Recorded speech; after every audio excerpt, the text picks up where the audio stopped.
Turn your Bibles to Matthew 2. We kind of spent a lot of time in Luke so far, but we're going to close our series out looking at this passage from Matthew, the tax collector. I am one of the few people who have had the privilege over the years to have a daughter and a son coached by Keith Overholt. If you don't know, Keith, who is our lead elder, was a good basketball player in college and also was a good basketball coach. He had both of my kids. He would have had Jenny, but never mind.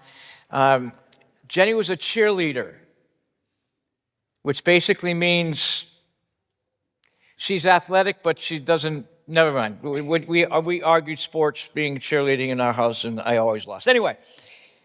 So Keith, and one of my kids, Art, was a good athlete, not a great athlete, but an adequate athlete. He played 3 sports in high school and did fine in all of them.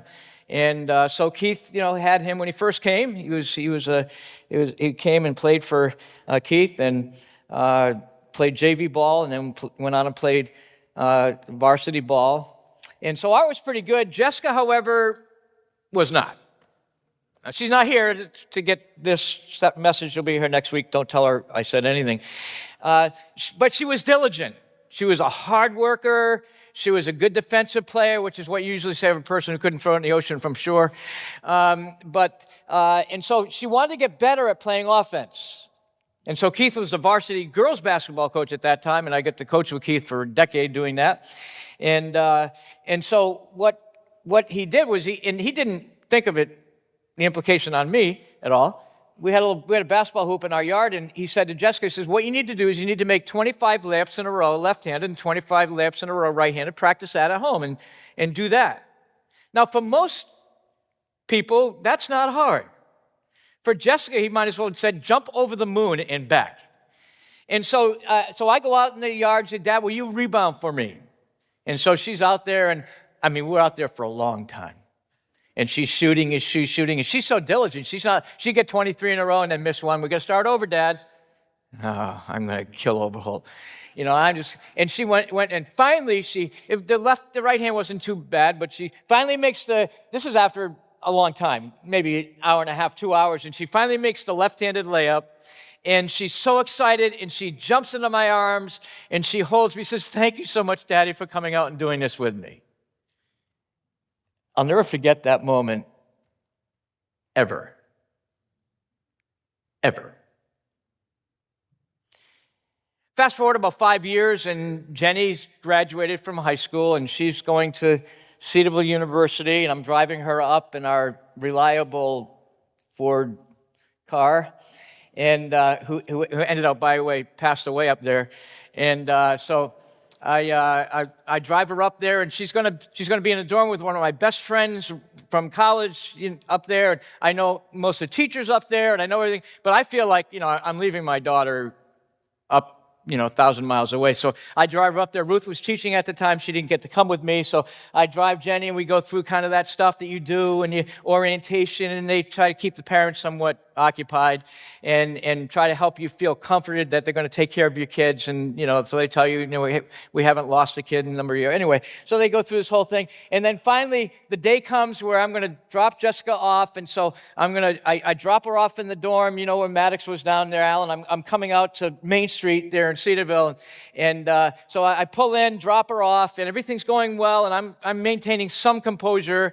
And then just before I pull out, she dives into the car and grabs me and says, Daddy, please don't leave me. I'll never forget that moment, ever.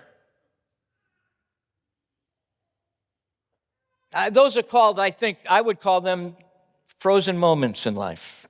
We all have them, right? They're so real. Even if it's been 20 years, 30 years, you could almost take them off the timeline of your existence and relive them right at that moment. You can remember some of them, right? The first date. If you don't know when that was, ask your wife. your first kiss, remember that? Like, what do I do? How do I do this? You never kissed anyone. Like, what do I do? Lips out, really awkward, sweating, that whole thing. You just remember those things. The time you made the game-winning shot or the time you missed the game-winning shot. When you got your driver's license and you're pretty sure that, what's happening is NASCAR has your, they have your information, they're going to call you pretty soon. Your first walk on the beach with the one you love. Horseneck Beach with Ruth, never forget it. The first time she or he told you that they loved you. Your boyfriend stumbling over the words and fumbling with a little box as he asked you to be your wife.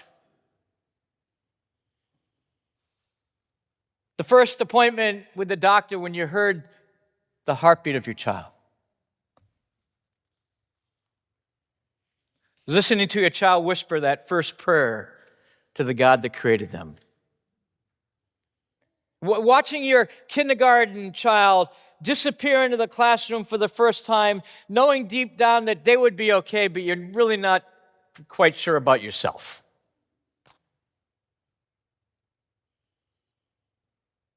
The look on your daughter's face as you prepared to walk this treasure down the aisle and present her to a young man who has no idea. The gorilla getting the Stradivarius. The joy of holding your first grandchild and realizing that your days, although numbered, your legacy is going to live on. Never forget it, ever.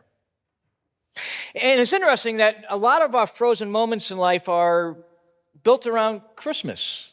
A lot of those memories that are so fresh to us, the memories of Christmases in the past and things that happen. And this is like a frozen moment for culture, if you will, because everywhere you go, there's like manger scenes, and it's so unique and so different.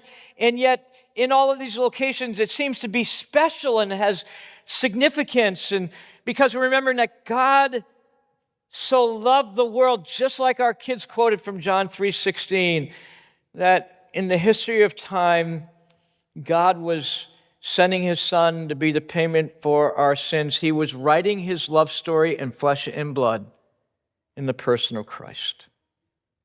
And as we go through the scriptures, remember that people have been waiting and waiting and waiting and waiting for over 2,000 years for the Messiah to come, and he hadn't come, and they're waiting, and he hadn't come, and God had promised Abraham and Isaac and to Jacob no Messiah, and 1,000 years he makes a promise to David and no Messiah, and it looked promising during Solomon's reign, but the kingdom divided, and for the next 700 years, no Messiah. The waiting, the Advent is what we call it, the waiting for the arrival. Religiously, Advent is talking about the arrival of the Messiah to this earth, the most significant one who ever graced this planet. The first Advent, Jesus coming, and then the second Advent, Jesus coming again.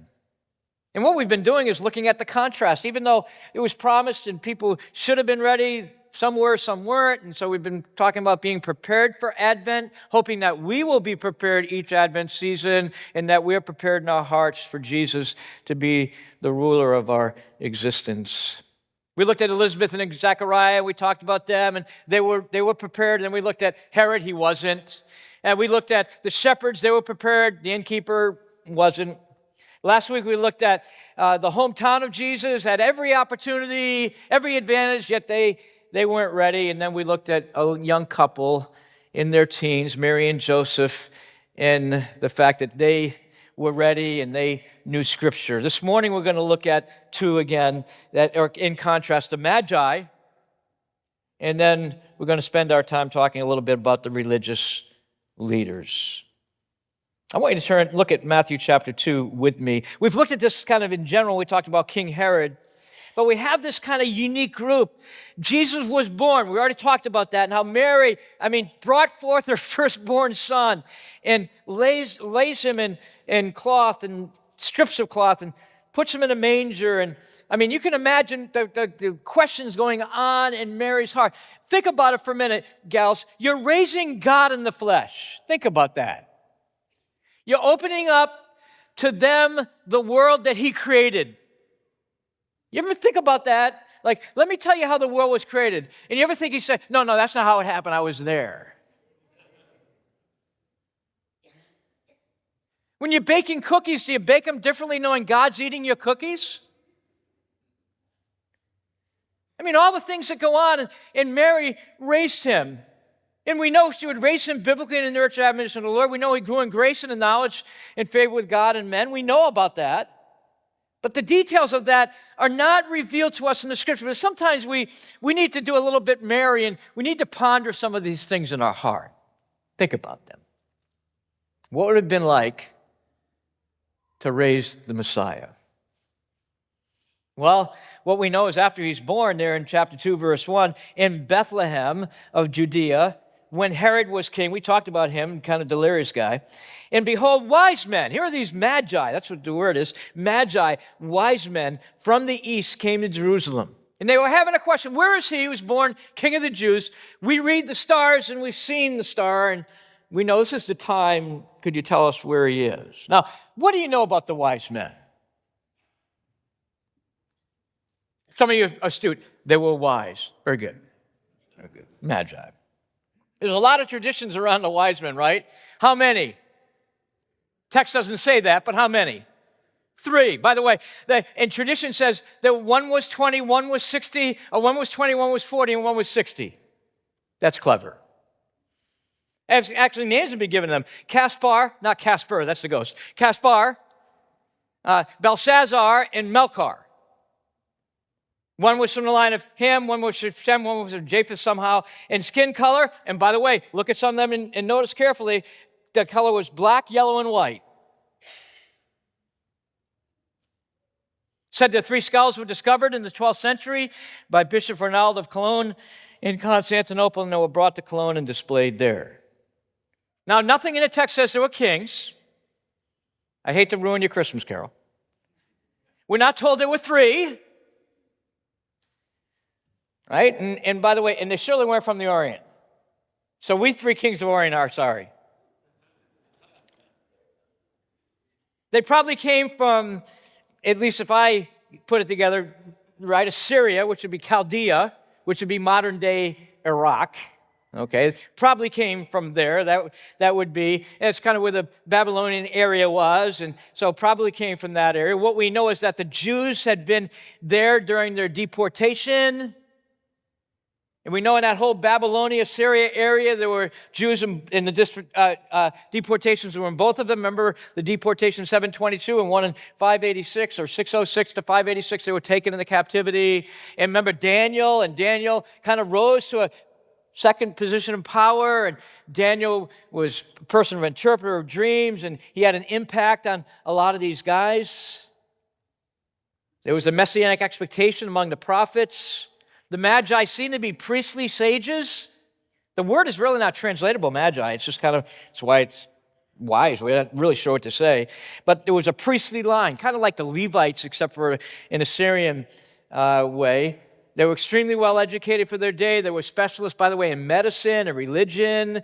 They interpreted dreams. They did priestly functions. You can read in Daniel 2, and you'll see them, okay, in Daniel's ministry and life. They're called princes in the book of Jeremiah, magicians in the book of Daniel, and Daniel became one of them. So Daniel was one of these guys. He was a magi at one time. They had incredible political power. They rose high in the Babylonian government, as we see in the book of Daniel. They've been influenced by their interaction with Judah or Judaism through Daniel, probably a little bit Darius. They had been influenced through Zoroastrianism. And a key component was astrology. They read the stars. They would look at the stars and they would see what was going on, and they would listen to the prophecies about the stars. And they became so powerful. This is what I want you to remember. They became so powerful that they became known as the kingmakers, quote unquote. And so what would happen when there was a king that was on the horizon, until the Magi showed up and anointed them king, they wouldn't be seen as the king in the Persian Empire. And the Persian Empire being dominant from Palestine all the way over, being dominant, this was a big deal. And so these people were the kingmakers. And Matthew, by the way, writes in his gospel to present Jesus Christ as what? As king. We know John writes to be the Son of God, and we know that Luke writes to be as a Son of Man, and Mark is a servant, but uniquely Matthew's one that presents Jesus king. So wouldn't it be interesting that right at the beginning of the book, the kingmakers show up? To say not only does he have the right to be the king through his lineage from Joseph, which he did, but he also was recognized as being king by the Gentile world, that he's the king of the Jews. And so here they are showing up in the text. As a matter of fact, these kingmakers would usually travel in an entourage. Their entourage would be big because these were important people. And by the way, this would take months, this trip. This wasn't like get in the plane and hop up to wherever. This was like walking on your feet from here to north of Washington, D.C. And so you're walking for that long. It took Ezra, when they went in their entourage, it took them about 4.5, 5, 6 months to make this trip. So this is a months-long trip. They make their way. They have all sorts of goods with them. And by the way, the Magi themselves wouldn't ride on camels. They would ride on steeds, royal steeds. And then the other people would ride on different things, and camels and donkeys and so on. So here comes this entourage into town, and here comes these kingmakers. We don't know how many there were, whether 5 or 10 or 3 or 9, we don't know. And the kingmakers show up on the royal steeds. Now again, this is a little bit different than 3 guys on camels from the Orient. And they show up, and they have a question. Watch this. Look at the text. Where is he who has been born king of the Jews? For we saw his what? His star. What do they do? They read the stars. We saw his star. Now, why would they associate a star with a Messiah who was going to come? And why were they even looking? I mean, we're talking Daniel had been there hundreds of years earlier. And somehow this was still in their lore. Something about a king for the Jews. And now, we don't have time to look at it, but if you want to write down Daniel chapter 9, there's a prophecy there made by Daniel, and the prophecy is very specific. It says, from the decree to rebuild Jerusalem, the walls of Jerusalem, which would be under the Emperor Artaxerxes, and from that decree until the time that the Messiah is rejected, the ruler of Israel is rejected, would be a specific amount of time, 69 series of sevens, 483 years, or if you want, 173,880 days. That's pretty specific. And so they have this time clock in their mind. And they're watching the stars, say, that reminds us of something. Maybe they took out their books, I don't know, and they did it, maybe they Googled, Daniel's, I don't know. So they get the whole thing out, and they say, well, this is the king of the Jews that Daniel talked about a long time ago. Well, let's go worship, let's go anoint him. We're the kingmakers. So they show up, and when they come into town, everyone knows who the kingmakers are, especially Herod, and he's scared stiff. He was troubled in his heart. Herod's like, well, these guys are coming to say someone's going to be the king. And so Herod wants to know, some information. So here it is. Herod the king heard this, and he assembled the chief priests and the scribes of the people. He inquired of them, well, watch this, here it is. Where's the Messiah going to be born? These guys are asking. They think he's going to be born, and they're the kingmakers. They have some inside info that I don't have. And so where's he going to be born? And so they have a Bible time together, and these guys immediately come up with the answer. Well, that's easy. We remember that, Micah 5:2. Actually, it wasn't a Micah 5:2 there, but it's in Micah, the scroll of Micah. We know that. That's Bethlehem. And they quote from that. Bethlehem of Judea, for it is written by the prophet. Here's the verse. You can look it up, Micah 5:2. And you, O Bethlehem, city of bread, that's where David came from. The son of David, Jesus is. Bethlehem, in the land of Judah, and watch this, are by no means least among the rulers of Judah, for from you, where Bethlehem, shall come a ruler. He will be the shepherd, the great shepherd of my people, Israel. So it was like, ooh, I know the answer. You ever taught kids? I got the answer. And so they give the answer. That's great. I love that. Why? Because they knew it was going to be 173,880 days from some decree, and that was a historic fact in their lives, that Jerusalem would be rebuilt, and now it seems to be the time. And by the way, it's no wonder that Paul said in Galatians 5, when the fullness of time came, this was right on time. Like, God wasn't hiding this. This was a prophecy made by the living God. That Jesus, the Messiah, was going to come at a certain time. He was going to be born in a certain place. By the way, that's not all the prophecies in the Old Testament. There's lots of them. Jesus fulfills somewhere around 75 to 80 prophecies in his first advent, and there's some, by the way, and there's some yet to come. I want you to think about this for a minute. Because some people say, well, Jesus, he kind of filled the bill because, he was trying to fill the bill. No, that's not how it works. That's not how it works at all. There are prophecies made hundreds of years before his coming, and Jesus fulfills them to a T, completely, fully. Not a coincidence, not like, wasn't he lucky?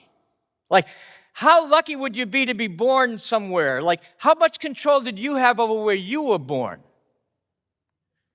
How much control did you have over where you grew up? Like, how many of you had control over when you would be born? You say, well, I knew, and I started pushing really hard to get out of there. Well, let me give you some mathematical probability stuff for those of you who are mathematicians. The chance of anyone fulfilling 8 of the prophecies that Jesus fulfilled, forget we get to 70, 8 of the prophecies, is 1 in 10 raised to the 17th power. Is that helpful? Of course it isn't.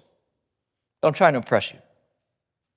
That would be that would be a 1 with 18 zeros after it. I don't even know what to call it, but it's big. Okay? So I'm going to illustrate it for you to make it concrete.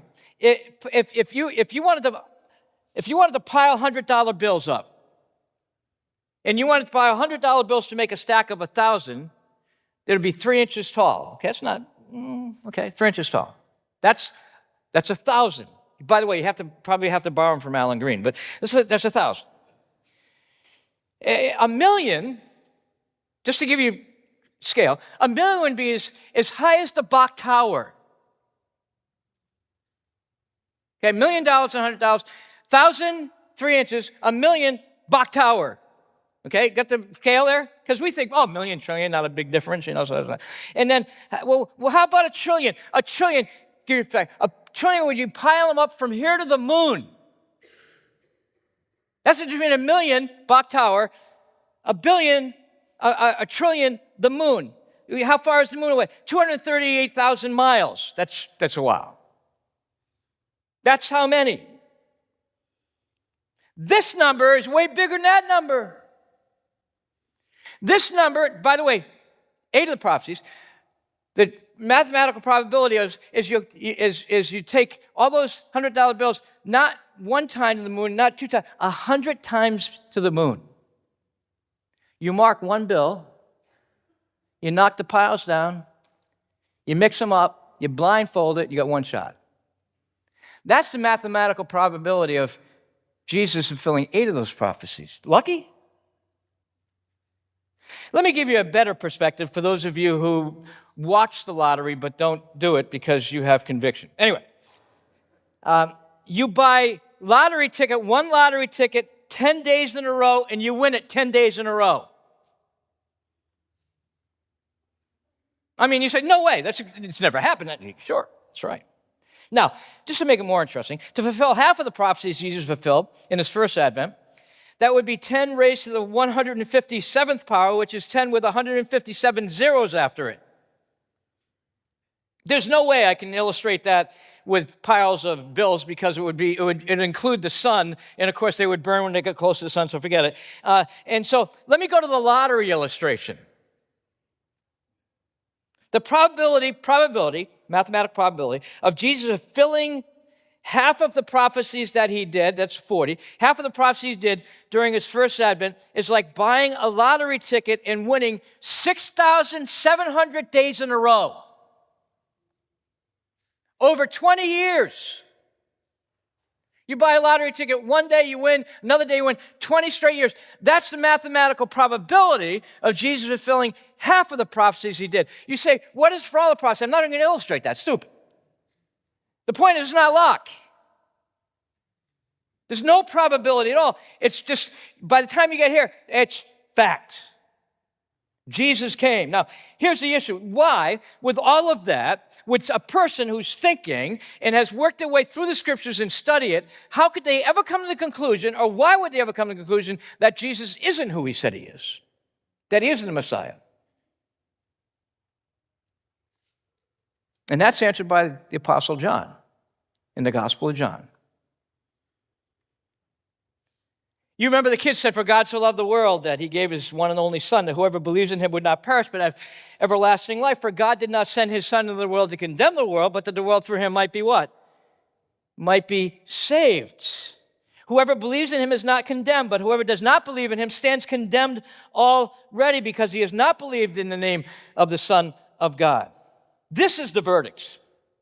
Light has come into the world, but everyone loves darkness rather than light because their deeds are evil. There it is.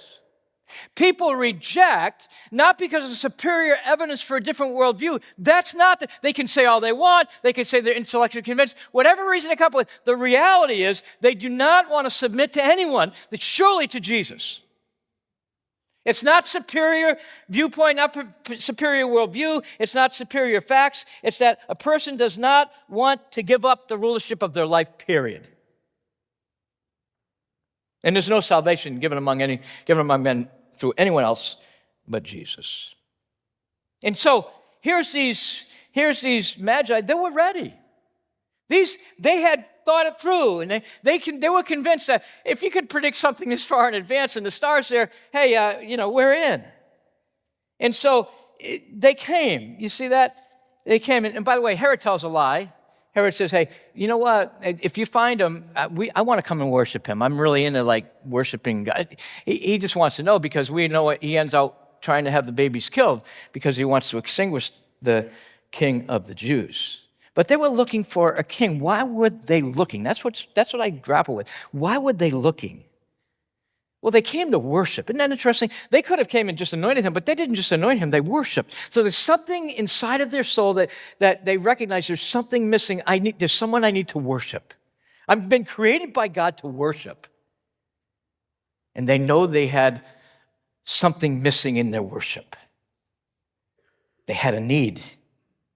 And so they came to the house. You remember this, right? This is probably after Herod inquires, he has all the babies 2 years old and under killed. And so somewhere in there, maybe Jesus a year old by now, he's living in the house, not in the lean-to anymore, right? They've got a place there. Interestingly, they can go back to Nazareth. They stayed there. You can come to your own conclusions about that. But they've come and they fall down and they worship. And they presented their gifts. And that's what I want to think through when you think of the application. The gold. Gold emphasizes his royalty. They will recognize you are royalty. You are a king. You're a king that's been dedicated or anointed by God.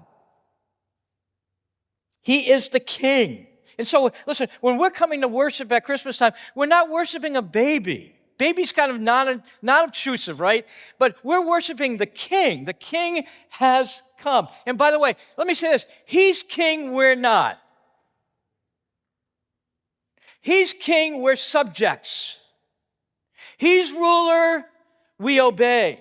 That's what king means. King means he's in charge, we're what? We're not. That's important. I think sometimes, we like the idea that, about Christmas is kind of cute idea and cute baby, and we didn't sing it. Thanks for not singing it this morning, but we even have no crying he makes in our songs, right? And we think, oh, that's so nice. Wouldn't everyone want to have a baby that doesn't cry? And but a God, like someone who's going to rule my life. Are you telling me that the Messiah is to rule my life? Absolutely. He's king.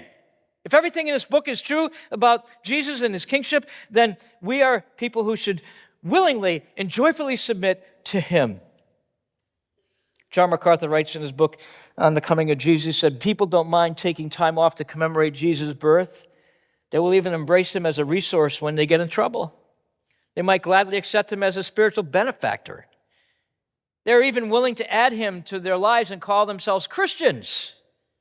But not if he insists on being king. That might be a threat to their lifestyle, a career, whatever else they're hanging on to. They're as fearful and as jealous of losing their own self-determination as Herod was of losing his throne. They will guard at all costs their own priorities, their own values, their own morals. They will not come to Christ if he threatens to cramp their style. They will not accept his right to rule over them. They want to run the show. But the Bible doesn't allow that. And so when we're coming at Christmas time, we're worshiping the King, the one who has the right to rule over our lives. That's seen in the gold. You know, we see in the incense that the worship is to be holy, it's to be separated, it's to be only to God, that we worship Him and we worship Him alone. And then the gift that doesn't seem to fit, you'll get some of those probably on Thursday. And giving, myrrh would be interesting, giving the spice, which is talking about His impending death. This is a spice that we would put embalming bodies. But even at His birth, His death was in view, because the Son of Man came to lay down His life. The King laying down His life for the subjects. And I love that the Magi, the kingmakers were there, makes sense, and that they were prepared. These last people, I don't want to spend much time on them because they bug me. These are the religious leaders. Don't we see them all the time? The Bible calls them the scribes and those guys. Yeah. The people who are like, they should know. Did your dad ever pull that card out on you? I can't believe that. You should know better. Listen, teens don't know anything. Just kidding. I didn't know better. I don't care about what I know. I care about what I want to do. That's life. But there's people, these guys should know better. They're the religious people. Now, here's what stuns me about these guys. Here's these guys. These are men who, we just heard the kingmakers. This isn't like just anybody. These are the kingmakers. These are the people who have some inside info. They've showed up. They want to know where the king's going to be born. They think the new king of the Jews, they would understand Messiah. They believe he's come. Where's he going to be born? Oh, we know that, Bethlehem. And listen, they said it, and they wouldn't walk 7 miles to check it out. These are religious leaders. They wouldn't take a trip to Aunt Mamie's house to figure out who lived just down the block and check it out. How does that happen? When do we get to the point where we just don't care anymore? Oh, that's just religious stuff. That's just what the Bible's really not that important. Really? Oh, they're quoting from the Bible, but somewhere along the line, the Bible doesn't have importance anymore. It's a book, and I know I should submit to it, but I got a lot of other things to do. And I prayed and asked Jesus in my heart, so I'm okay, and yet I'm not submitting, I don't care, and I'm not growing. Where's that come from? That's these guys. And they're self-righteous on top of it. In other words, they don't really think they have a big need. What do I need that for? I got a pretty good job. Religious. I work in the temple. I got a good following, live a pretty good life. What do I need God for? Wouldn't He kind of be an infringement on my life? Wouldn't He kind of want me to do things I really don't want to do? And what's really more important, what He wants me to do or what I want to do? What's really more important? Let's be honest, church. What's really more important to us? What He wants us to do? What we want to do. The religious leaders would say, what we want to do. How we see life's more important. You're not going to put that on me, is what they're thinking. They were self-righteous. They thought they were okay. They didn't think they needed a Messiah. I remember in Matthew chapter 9 when the riffraff of life and the sinners are meeting with Jesus, and they show up and they say, what is He doing meeting with those people? If He was the Messiah, He wouldn't want to hang out with them. If He was the Messiah, He'd want to hang out with us. And Jesus knows what they're thinking. He says, listen. Go and figure out what this means. The Messiah didn't come to fix the people that are okay. He came to fix the people who know they aren't. He used the illustration of a doctor, right? The well do not go to a physician. By the way, back in that culture, there were no well checkups. Like you didn't go, oh, I'm well, I think I'll go to the emergency room and sign in and fill some paperwork out for 2 hours and sit in those nice comfortable seats just so I can find out I'm okay. They didn't have okay checks. You went when you were sick. And he said, and here's what he's saying, you guys don't even know you have a problem. You think you're okay. And you're not. These people know they're not okay. I say people know they're not okay because they know they need to be saved. You guys don't even know that you're lost. Let me ask you a question. How desperately do you need Christ? How desperately do you need Christ? We sing sometimes, Lord, I'm desperate for you. Are you desperate for him? By the way, whether you know it or not, you are desperate. You are desperate. Spiritually, you're desperate. The scripture is clear. Jesus said, without me, you can do nothing. Do you know that? Do you know the position you're in before God? And by the way, once you know that position, he gives you everything. Isn't that good? Like once you know you have nothing, you're open for everything. But once you think you have everything, you'll get nothing. Jesus put it this way, what are you willing to give in exchange for your soul? Like, you come, open hands, nothing in my hands I bring, simply thy cross I cling, just like Toplady said, you come that way and you get everything. You surrender all, you get everything. You surrender nothing, you get nothing. I love the king. Here's these kingmakers, they recognize they need to submit. Here's the religious leaders, they're not going to do it because they don't think they have a need, because they think they're okay. I think this is the point. They ignored the remedy because they didn't think they had a disease. Why would I need a remedy? I'm okay. We were the books on it. I'm okay, you're okay. No, listen, let's be honest. If you're going to write an honest book, say this, I'm a mess, you're a mess. That one will sell. We're not okay without Christ. We're not. We're desperately lost. We're sinners. We're depraved.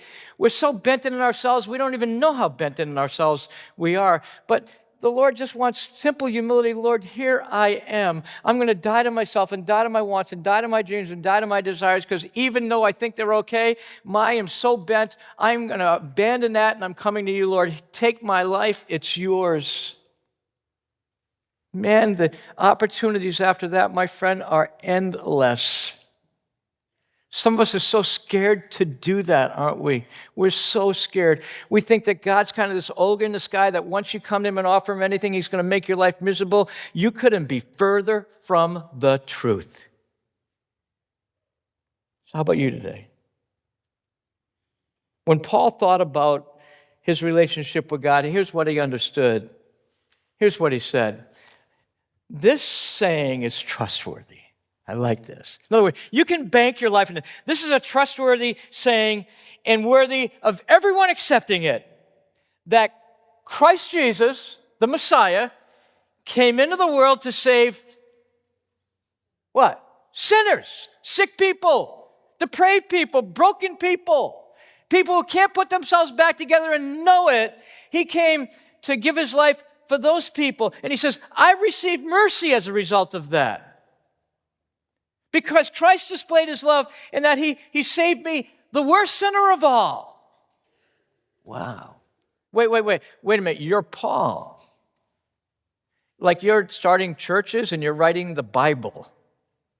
And you're the worst of them all? Well, how much more do I need Christ? And so when I think of the Christmas story, I'm thinking of a rescue mission. A rescue mission. Not a cute story that makes me feel warm fuzzies. A rescue mission. Realizing that the world was desperate and hurting in a rebellion against the God who loved them and created them. And God could have left them like that, but he didn't. He sent his son into this world to be beaten, to be rejected, to be hated, to be put to death because of me, because of you, for my sin, for your sin, that we'd have life, that our sins would be paid for, that we'd be declared righteous before God because of what Jesus did for us, and that I have a new lease on life now because I'm a new creature. Old things are passing away and everything's becoming new. God made me new, and He wants to make you new this morning as well.